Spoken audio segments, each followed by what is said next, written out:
사순절 다섯째 주일 우리에게 허락하시는 하나님의 말씀을 함께 교독하기를 원합니다. 이사야서 11장 3절부터 9절까지의 말씀입니다. 저와 여러분들이 한 절씩 교독하고 마지막 9절은 합독하시겠습니다. 그가 여호와를 경외함으로 즐거움을 삼을 것이며 그의 눈에 보이는 대로 심판하지 아니하며 그의 귀에 들리는 대로 판단하지 아니하며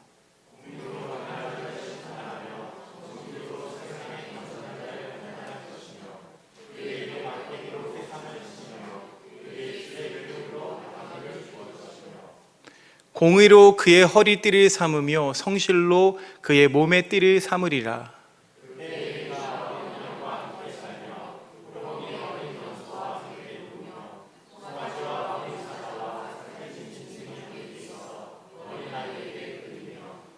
암소와 곰이 함께 먹으며 그것들의 새끼가 함께 엎드리며 사자가 소처럼 풀을 먹을 것이며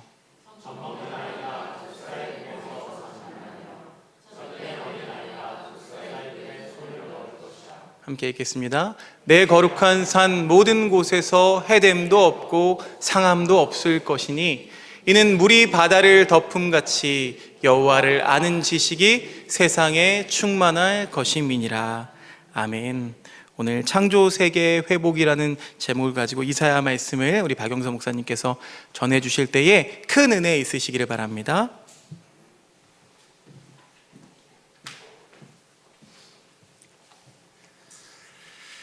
사랑해 주님 감사합니다. 하나님의 은혜 가운데 이 시간 주의 말씀을 나눌 때 성령께서 역사하셔서 우리와 우리 교회를 향한 하나님의 뜻을 알게 하시고 그 말씀에 따라 우리가 기쁨으로 감사함으로 주님께 영광 돌리며 살아갈 수 있도록 축복하여 주시옵소서.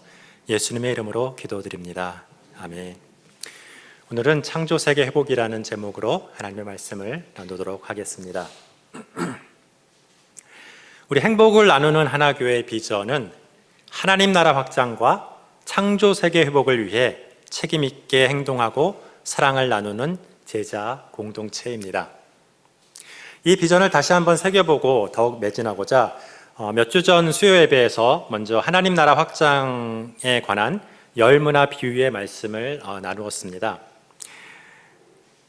그 비유에서 이 한 문화는 내가 섬겨야 할 맡겨진 한 영혼이라고 했습니다. 하나님 나라의 핵심은 잃어버린 영혼을 구원하는 것이고 그 구원받은 영혼들이 하나님 나라를 구성한다고 했습니다. 그래서 이 세상 국가의 구성 요소는 국민, 영토, 주권이지만 하나님 나라의 구성 요소는 국민이라고 했습니다. 그리고 우리 모든 그리스도인은 하나님 나라 확장의 역사적 사명을 띠고 이 땅에 태어났다고 했습니다. 하나님 나라 확장을 위하여 나와 우리 교회에 맡겨진 잃어버린 영혼들이 더 많이 구원받도록 사랑하고 축복하고 가르치고 양육하자고 말씀을 나누었었습니다. 오늘은 이어서 창조세계 회복에 관하여 이사야서 11장 본문을 바탕으로 말씀을 나누고자 합니다. 성경은 태초에 하나님이 천지를 창조하시니라 라는 창세기 1장 1절의 말씀으로 시작합니다. 우리의 믿음의 첫 번째 전제 조건은 하나님이 온 세상을 창조하신 창조주라는 것입니다. 여기서 말하는 온 세상은 단지 이 지구만을 말하는 것이 아닙니다. 인간이 거주하는 땅과 바다만을 말하는 것이 아니라 무형적 사회 환경이나 해와 달과 별을 포함한 인간이 인지할 수 있는 모든 우주를 말하는 것입니다. 그러나 수천 년 전 유대인들이 이해할 수 있는 수준으로 계시되었기에 이 창세기 기사는 대학 수준이 아닌 유치원 수준에서 단순하게 기록된 것을 우리는 볼 수 있습니다. 그러나 오늘날 대학의 어느 교수도 이 창조를 유치원생 손자에게 창세기보다 더 정확하고 논리적으로 설명하기는 어려울 것입니다. 여기서는 궁창 위에 물이 무엇이고 해를 창조하기 전에 어떻게 낮이 있었느냐 같은 것은 그리 중요한 것이 아닙니다. 여기서 가장 중요한 것은 하나님이 창조하셨고 그 피조물이 모두 보시기에 좋았더라 하는 말씀입니다. 창조의 주체가 누구이고 창조의 결과가 어떠했는가가 중요합니다. 창세기 1장에는 그 주체를 나타내는 하나님이가 30번 나오고요. 그 결과를 나타내는 좋았더라가 7번 나옵니다. 이보다 더 창조의 주체와 결과를 강조할 수는 없습니다. 하나님이 창조하신 세계는 좋았다는 것이 이 창세기 1장에서 우리가 가장 확실하게 배워야 하는 내용입니다. 거기에는 지진도 가뭄도 추위도 더위도 없었다는 것입니다. 인간을 위협하는 야생동물의 공격이나 독충의 물림이나 바이러스나 세균으로 인한 질병도 없었다는 것입니다. 창세기 2장은 에덴 동산의 그러한 창조 세계 중에 특별히 인간의 거주 환경도 묘사합니다. 4개의 강이 흐르고 각종 보석으로 상징되는 완벽한 세상이었다고 합니다. 아담은 하나님을 대리하여 그 멋진 창조 세계를 다스리는 왕이었습니다. 하나님이 아담에게 그 세상의 권세를 주셨기 때문입니다. 그러나 아담은 하나님같이 되라는 뱀의 유혹을 받아 하나님을 거역하고 선악과를 먹습니다. 선악과를 먹었다는 의미는 여호와 하나님을 하나님으로 인정하고 섬기지 않고 스스로가 하나님 역할을 하겠다는 것입니다. 결국 아담은 선악과 먹기를 선택했고 하나님을 버리고 에덴을 떠나게 됩니다. 에덴은 하나님이 다스리는 세상을 의미합니다. 따라서 에덴 동산을 떠났다는 것은 하나님이 다스리지 않는 세상으로 갔다는 것입니다. 이것을 다시 말하면 아담이 사는 세상은 이제 하나님이 다스리던 세상에서 하나님이 다스리지 않는 세상으로 바뀌었다는 것을 의미합니다. 그래도 그 세상을 다스리는 권세는 계속 아담과 그의 후손인 인간에게 여전히 있었습니다. 그러나 인간은 선악과를 먹고 선악을 구분하며 하나님 역할은 하게 되었지만 온전히 하나님 역할을 수행할 수 있는 능력이 없었습니다. 인간의 선악 구분은 이기적이고 공의와 사랑이 부족해서 세상을 제대로 다스리지 못했습니다.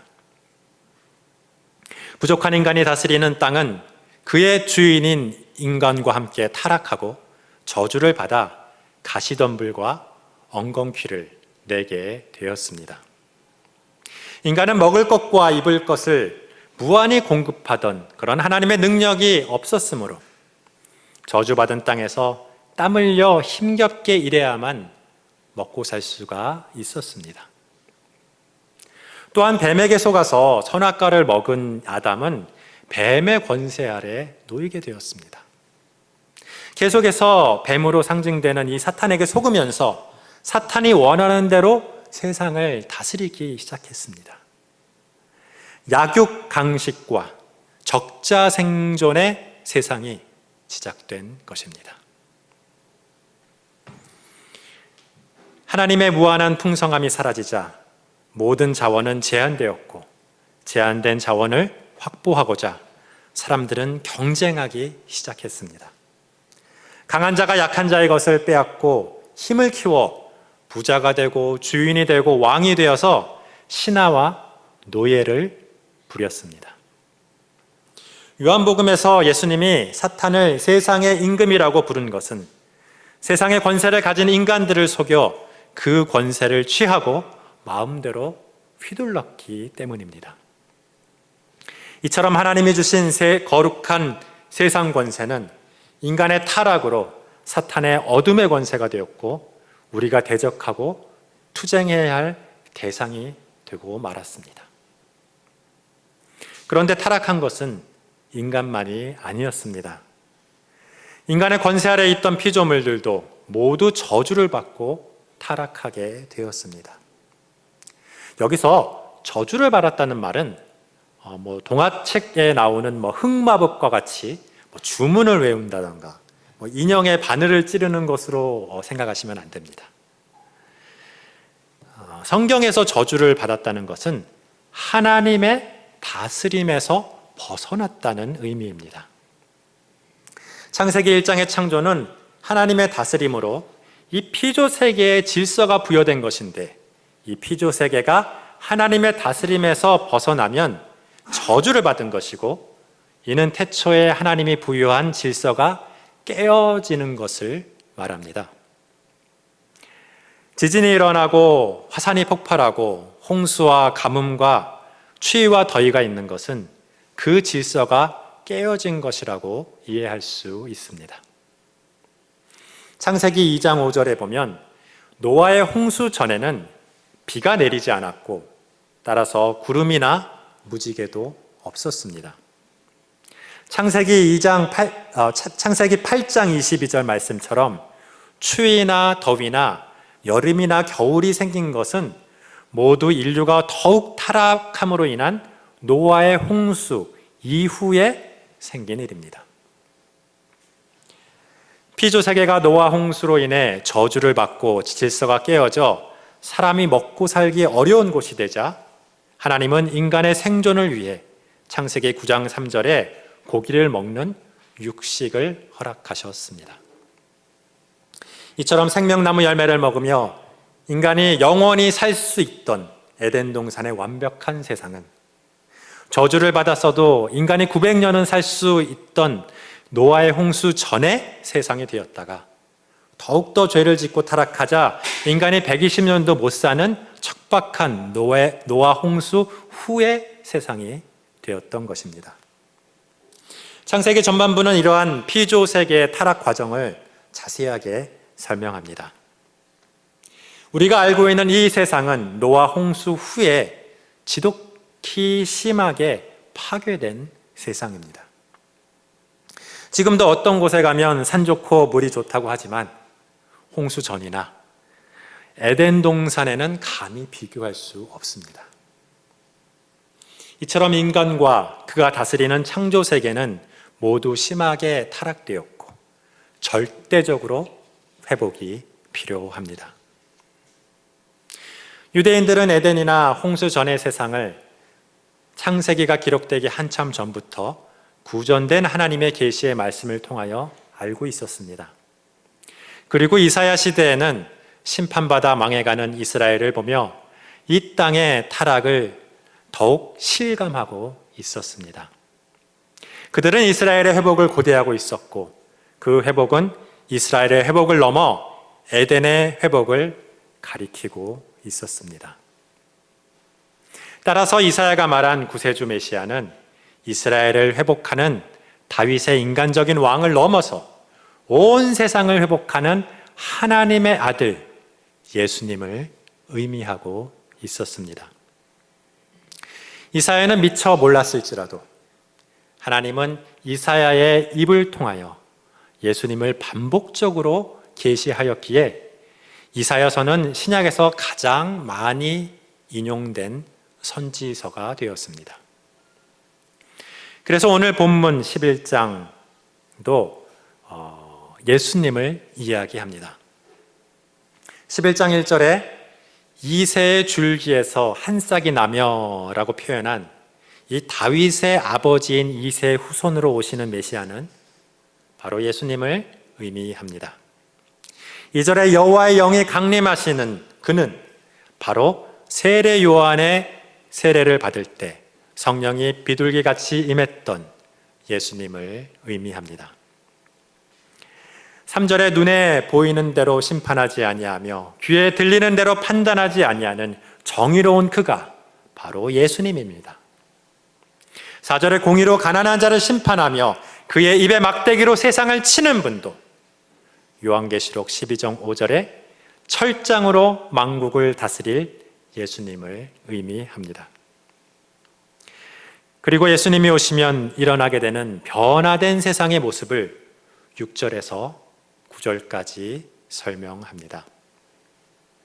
여기서는 사람들이 어떻게 구원받고 영생을 얻는가 하는 것보다 이 세상의 현재의 비참한 모습에서 어떻게 거듭나리라는 예언으로 메시아의 오심을 설명합니다. 그때 이리가 어린 양과 함께 살며 표범이 어린 염소와 함께 누우며 송아지와 어린 사자와 살찐 짐승이 함께 있어 어린아이에게 끌리며 젖 먹는 어린아이가 독사의 구멍에서 장난하며 젖된 어린아이가 독사의 굴에 손을 넣을 것이라고 예언하십니다. 이사야는 이 장면을 어디에서 본 것일까요? 하나님께서 노아 홍수 이전의 모습이나 에덴의 모습을 보여주신 것은 혹시 아닐까요? 전혀 존재하지 않던 장면을 갑자기 상상해내기에는 좀 무리가 있어 보입니다. 이건 언젠가 존재했던 과거의 장면을 본 이사야의 묘사가 아닌가 생각이 됩니다. 인간이 노아의 홍수 전에 육식을 하지 않았던 것처럼 이리와 표범과 사자가 육식을 하지 않았을 때가 있었을지도 모릅니다. 양과 염소와 송아지가 이리와 표범과 사자에게 전혀 위협을 받지 않았을 때가 있었을 것이라고 생각됩니다. 홍수 전은 아니라 해도 첫 창조의 에덴에서는 약육강식과 적자 생존의 세계가 아니었기에 이 독사가 생존을 위해서 어린 아이를 물을 필요가 없었던 것입니다. 그런 창조 세계의 회복이 예수님으로 말미암아 이루어지는 것을 이사야 선지자가 미리 내다본 것입니다. 하나님이 이사야의 이 머릿속에 보여주신 회복된 창조 세계의 장면을 그가 충실하게 기록한 것으로 보입니다. 이 창조 세계의 회복은 하나님 나라의 확장과 같이 이루어지는 것이지만 좀 차이가 있습니다. 하나님 나라는 언급한 바와 같이 영혼 구원이 핵심입니다. 하나님을 떠나간 영혼들에게 복음을 전하면 성령님의 역사로 믿음이 생긴 사람들이 하나님께로 돌아오는 것입니다. 아담과 같이 스스로 하나님 되기를 버리고 회개하여 하나님을 나의 주인으로 다시 인정하는 것입니다. 그 주인이신 하나님의 통치 영역이 하나님 나라요, 그 구성원이 바로 그리스도인입니다. 이제 그 하나님 나라가 선포되고 하나님의 뜻이 이루어지면 그 하나님 나라에 속한 모든 존재는 거듭나게 됩니다. 그리스도인들이 성경대로 살아가면 본인뿐이 아니라 그의 삶의 영역도 거듭나게 되는 것입니다. 내가 원래 가지고 있던 세상 권세를 사단 마귀에게서 되찾아와서 내가 살아가는 영역에서 하나님의 뜻대로 행사하게 됩니다. 그러면 그 권세 아래에 있는 창조 세계는 변하게 됩니다. 에덴에 완벽했던 창조 세계가 그리스도인의 삶을 통하여 회복되는 것입니다. 따라서 하나님 나라 확장은 천국의 양적 성장이라고 한다면 창조 세계의 회복은 천국의 질적 회복이라고 볼 수 있겠습니다. 그러나 그래도 그리스도인들이 말씀대로 용서하고 사랑하고 정직하게 살아간다고 어떻게 정말로 독사굴에 손을 넣을 수 있겠습니까? 아무리 하나님이 다스리고 또 그리스도인들만 있는 교회 아니라고 해도 여기서 표범을 풀어놓을 수는 없겠죠. 물론 언젠가 주님이 다시 오시면 그런 세상도 올 수 있겠지만 당장엔 그럴 수는 없습니다. 그래도 우리는 아이들이 독사굴에 손은 넣지 못해도 아이들이 밤에 집 밖에 돌아다녀도 위험이 없는 사회는 만들 수 있습니다. 지금도 어느 사회에는 유괴나 강도라는 범죄를 거의 찾아볼 수 없는 곳도 실제로 있습니다. 우리나라에서도 택배가 도난당할 위험이 거의 없다는 것에 놀라는 외국인들은 무척이나 많습니다. 하나님 나라의 백성이 당장에 회복할 수 없는 창조 세계도 많지만 회복할 수 있는 창조 세계도 여전히 많습니다. 물론 우리는 아무리 예수님을 잘 믿어도 비도 안 내리고 계절도 없고 900년씩 살 수 있는 노아 홍수 이전으로 돌아갈 수는 없을 것입니다. 그러나 환경보호를 위해서 기후위기를 극복할 수는 있을 것입니다. 또한 우리는 이 땅에 일하지 않아도 풍성했던 에덴의 삶을 당장에 회복하지는 못할 것입니다.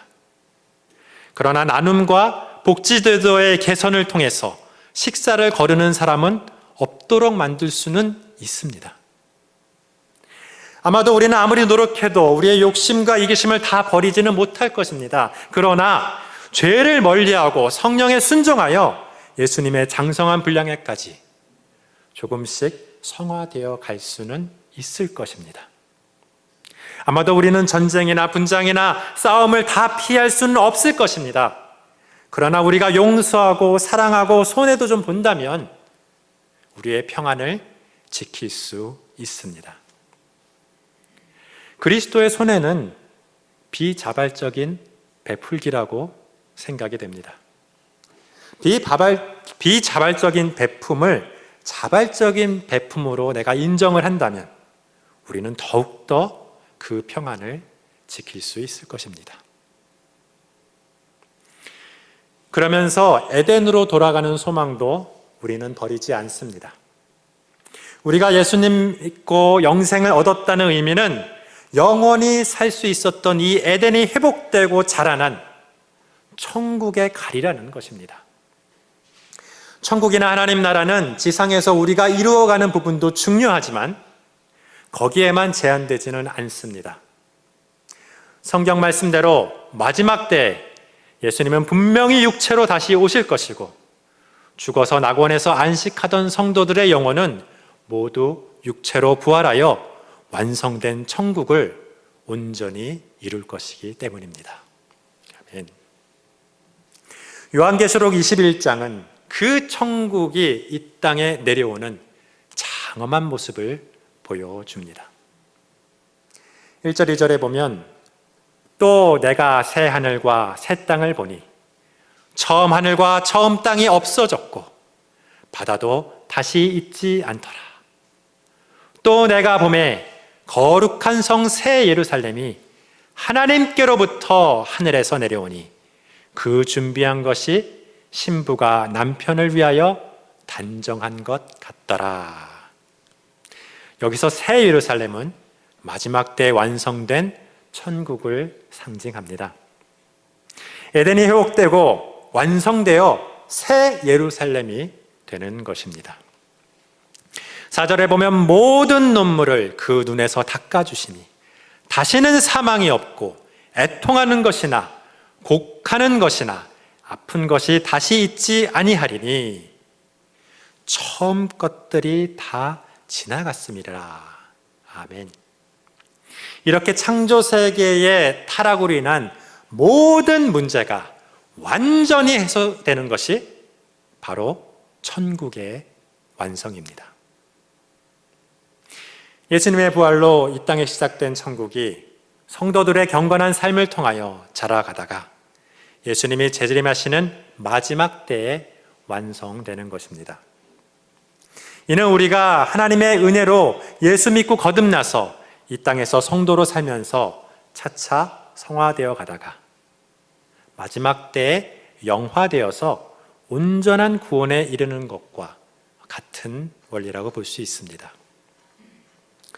그렇다면 우리는 하늘의 천국을 소망하면서 이 땅에도 천국을 만들어 가야 합니다.